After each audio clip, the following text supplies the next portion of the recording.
Trending ngayon sa social media ang isang customer na pinahiya ang waiter at pinatayo ng 2 oras sa kanyang harapan. Dahil lamang sa pagtawag sa kanya ng sir. Hi, sir!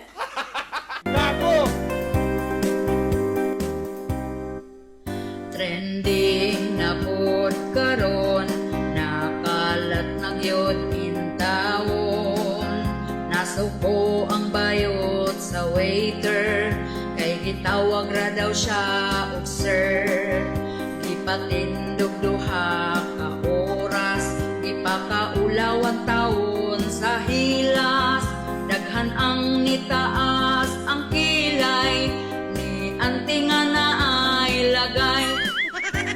Gidumog na karon mga comment section.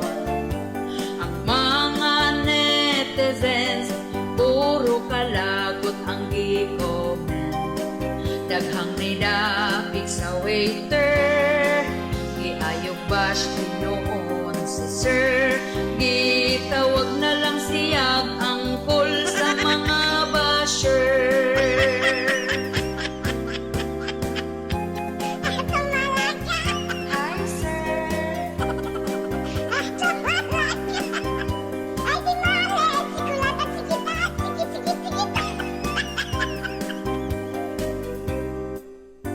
Bati kaayo batasan, para waiter pagkaulawan.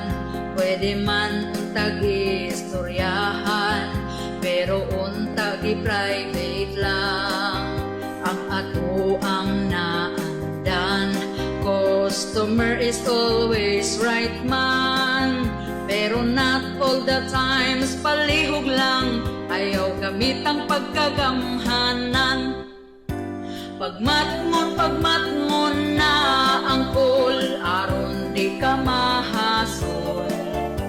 Dawat ang kamatuoran, nagianak ang ikugan. Ang imuhang kaubanan, sila taon gihilasan. Kay barako kayo kag nawong puryagama lang. May ganit kay gitahod pa ka, bisag ikugan.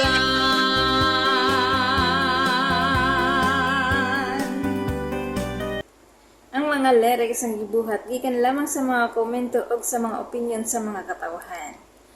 Walang personalan, trabaho lang.